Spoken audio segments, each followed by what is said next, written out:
Hello and welcome to the Dinosaw number 220, another 7 curious, interesting things I saw last week. So as ever, let's crack on. First one is the Dream Recorder, and this is a device you can build yourself. It will cost you about €285 in parts, but it isn't quite as funky as it sounds, because what you do is you wake up from your dream and you dream out loud, because you say what your dream was and it will then visualize it using the wonder of AI. So all the parts are there, or listed at least. You can build it yourself, and it costs kind of cents per dream to visualize it, but if you want one of those, you can make it yourself. This is a really interesting paper by Anthropic. They've been firing these out at the moment. They're really interesting. And this is about, will an AI sabotage you? And well, two things. Can it sabotage you? And also, can it detect when an AI is being sabotaged, or you are being sabotaged by an AI? So what they did is they got, essentially they created this virtual area where they can then give an AI a task to do, i.e. pay back my friends, and a subtask, which is the dodgy thing, which is kind of, whilst you're doing the task, figure out how you can send $5,000 to a dodgy kind of Venmo or an IBAN account. So two things were happening here. Obviously, it was trying to do the main task, and it was trying to catch itself, or something was trying to catch it. So could it do the main task, and could it hide the dodgy task in there? It turns out it wasn't particularly good at either of those, which is interesting to know for now. So you probably don't need to worry about AI sabotaging you just yet, but it was interesting. It's starting to show you some sort of vectors, shall we say, for AI, or at least agents, possibly being injected with prompts, that sort of thing, to do dodgy things, sabotaging you. This is a new record by DARPA. This is obviously the, well, if you didn't know, these are the defense research people in America, always doing funky, weird stuff. And they are using the persistent optical wireless energy relay, which is essentially trying to fire a laser at something and transport energy in the laser. They have a new record, 800 watts of power for 30 seconds across 5.3 miles, which is 8.6 kilometers. They did this across the ground, which is harder to do because the air is thinner up in the air. But their objective, this is phase 1 of 3, apparently. Their third objective is to actually then fire these at airplanes or UAVs so that they can be powered almost infinitely from the ground. So obviously it will go higher at some point, but if you're interested, 800 watts is a usual, something like a microwave. It's also 1 horsepower, just a little bit more than 1 horsepower.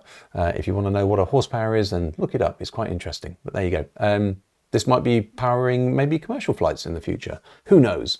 There's a new app on the block. This is called Own, and this is a little bit like having an app from about 3 years ago. So this is uses Own tokens. So remember the blockchain? So this is a kind of antidote to the likes of TikTok and Instagram, where creators don't particularly earn a huge amount of money from them. So in this case, you earn 50% more than all those other ones. You do this by earning Own tokens. So you can do this in a number of ways as well. You can actually earn those tokens by viewing content as well, which is great. So everybody benefits from this. It's kind of interesting in that it distributes the content through handsets. There's an ID verification, obviously through the blockchain, etc., etc.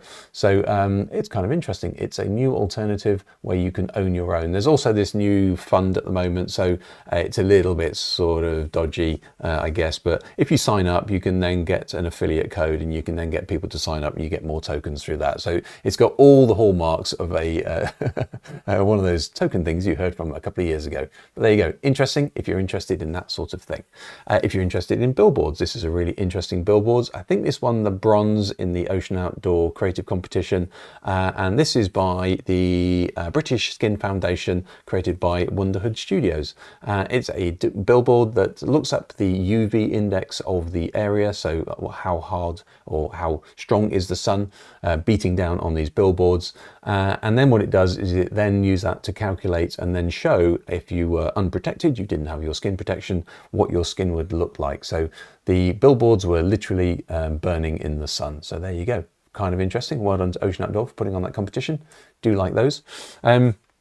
If you're into art restoration, this is really interesting as well. This is Alex Kashin from MIT, showed this really interesting way. So apparently he had this painting from the 15th century, I think it was, and was really interested in this sort of thing. So put an algorithm together that could spot where the parts of the painting were missing, i.e. the bits that needed to be restored. It then figured out what should go in those parts as well. And then if you printed them out on two separate films, essentially a white film and a coloured film, because obviously the colours of this painting need to go on white, and you align them absolutely perfectly, they would fill in the gaps. So if you did have a painting and you didn't want to sort of restore it using actual paint, you could then put it through this process. It takes about 3.5 hours, something like that. So, and then yeah, you could display it, put a bit of glass on top of it. You might not even know. Really like that one. That's kind of a funky use of AI that I didn't expect, but is also cool. Also, finally, this is super cool as well. This is a tellurium. If you didn't know, a tellurium is a model of how the days work. So you really only need the sun, the moon, and the earth to tell that story. And this is a really small one. So well done to Franz, the illusion manager, for this. So if you really want to make one of your own, it's all on Instructables. It shows you how to make it, what you need to do, all the gearing and that sort of thing. Absolutely fascinating. I love these small things, people making small things, just a weird thing. Really like that one. And that is a tellurium. If you didn't know that word, now you do. Hopefully that was interesting. Hopefully it was useful. If it was, share it, etc. I will see you next week.